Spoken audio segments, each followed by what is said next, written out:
Professor roll. नमस्कार, मैं doctor बिजल कापड़िया। आज Bharatiya Janata party doctor cell की तरफ से हमारे साथ डॉक्टर मंदार तिलक, जो MCh gold medallist onco surgeon है, निराली हॉस्पिटल नवसारी से। आज वर्ल्ड कैंसर डे है और मैं वर्ल्ड कैंसर डे के दिन आज हम डॉक्टर मंदार तिलक को हमने इनवाइट किया है कि दमन और आसपास की जनता के लिए अपने कुछ विचार कैंसर के प्रति व्यक्त करें और दमन में जो उनका अभी विजिट चालू हुआ है गवर्नमेंट हॉस्पिटल में, उसके बारे में हमें कुछ बताएं।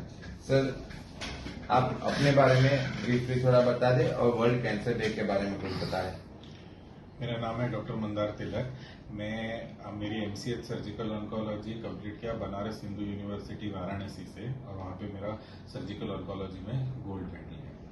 उसके बाद में भी मैंने गवर्नमेंट में काम किया है और पब्लिक सर्विस की है। मैं असिस्टेंट प्रोफेसर था कैंसर सर्जरी में गोवा मेडिकल कॉलेज में और रीजनल कैंसर सेंटर औरंगाबाद में। मेरा टोटल 9 साल कैंसर में सर्विस का एक्सपीरियंस है और मेरे 6 पब्लिकेशंस भी है। तो कुछ कैंसर के बारे में बताइए। कैंसर जो है वो अभी भारी मात्रा में भारत में उसका रोग निदान हो रहा है और ऐसा माना जाता है कि अगले 20 साल में वो काफी मात्रा में पाया जाएगा। एक बाढ़ की तरह या एपिडेमिक की तरह कैंसर आएगा। लेकिन आम जनता को ये समझना चाहिए कैंसर ये फुल्ली ट्रीटेबल है अगर उसका निदान अर्ली स्टेज में होता है तो, और उसके लिए लोगों में एक जागृति होने की बहुत जरूरी है और लोगों में जो एक कैंसर के प्रति निराशा होती है वो निराशा नहीं होनी चाहिए। कैंसर फुल्ली ट्रीटेबल होता है। सर, अलग अलग प्रकार के कैंसर होते हैं, तो उसमें कारण क्या होते हैं जिसकी वजह से इंसान को कैंसर होने की संभावना होती है? कुछ कैंसर जो रहते हैं वो व्यसन या सेवन के व्यसन के से पाए जाते हैं, जैसे कि मुंह के कैंसर ये तंबाकू और तंबाकू के रिलेटेड प्रोडक्ट्स के सेवन की वजह से होते हैं। कुछ कैंसर जो होते हैं वो अनुवंशिक होते हैं या जेनेटिक रिलेटेड कैंसर होते हैं, और कुछ कैंसर होते हैं जैसे कि फेफड़े के कैंसर जो पोल्यूशन और स्मोक की वजह से होते हैं। सर, अभी तक हम मानते थे कि कैंसर को हम जल्दी डिटेक्ट नहीं कर पाते, इसलिए वो फाइनल लास्ट स्टेज में पहुंच जाते हैं और इसलिए मृत्यु संख्या ज्यादा होती है। तो कैंसर को जल्दी निदान करने के लिए आप कुछ बताइए। कैंसर में जल्दी निदान करने के लिए 2 चीजें जरूरी है। एक तो आम जनता में अवेयरनेस, मतलब जागृति पैदा होना कि कुछ लक्षण जैसे कि मुंह में ना भरने वाली जख्में या छाले, गले में गांठें, स्तन में गांठें होना, स्पेशली 40 साल के बाद की उम्र की औरतों को, या गर्भपिशवी या उसके एरिया जगह से सफेद पानी या खून का रिसाव होना, या अकस्मात वजन कम होना, या खांसी में खून आना।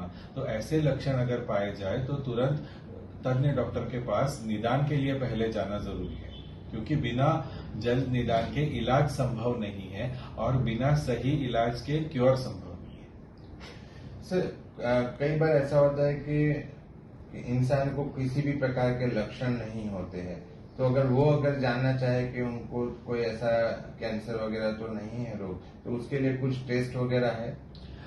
उसके लिए 2 तरह के होते हैं। एक तो कैंसर स्क्रीनिंग प्रोग्राम्स होते हैं। स्क्रीनिंग प्रोग्राम जनरली उन लोगों में किए जाते हैं कि जिनमें कैंसर नहीं है लेकिन उसके लक्षण होने से पहले डिटेक्ट हो। उसमें सबसे आसान रहता है मुंह के कैंसर का स्क्रीनिंग प्रोग्राम, मतलब रेगुलर ओरल चेकअप अगर जख्म है तो। दूसरा, औरतों में 40 साल की उम्र के बाद में ब्रेस्ट चेकअप और मैमोग्राफी चेकअप।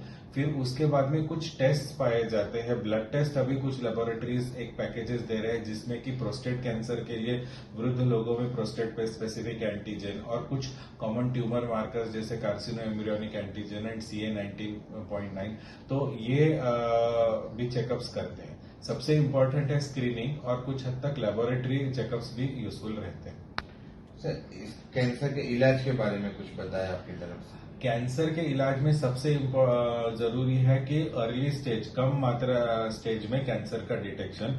उसके लिए तज्ञ डॉक्टर के पास में जाके उनका चेकअप करना जरूरी है, और अगर वैसा कुछ पाया जाए तो बायोप्सी और उसके कुछ टेस्ट होते हैं जैसे कि इमेजिंग, वो जरूरी है। उसके बाद में कैंसर का जो ट्रीटमेंट होता है ये कॉम्प्रिहेंसिव होता है, जिसमें कि 3 शाखा है, जिसमें कि सर्जिकल, कीमो या कि मेडिकल ऑन्कोलॉजी एंड रेडिएशन, इन तीनों के पूरा सहभाग होना चाहिए और एक जॉइंट डिसीजन होना चाहिए जिसकी तरफ से रोड मैप किया जाता है कि किस कैंसर को किस हिसाब से ट्रीट किया जाए। अगर वो पूरी तरह से रोड मैप फॉलो किया जाए तो कैंसर प्रॉपरली ट्रीटेबल और क्यूरेबल है। आखिरी सवाल सर, आपकी सेवा दमन में उपलब्ध होने जा रही है, वो हम सबके लिए बहुत खुशी के समाचार है। तो सर आप कब मौजूद रहेंगे?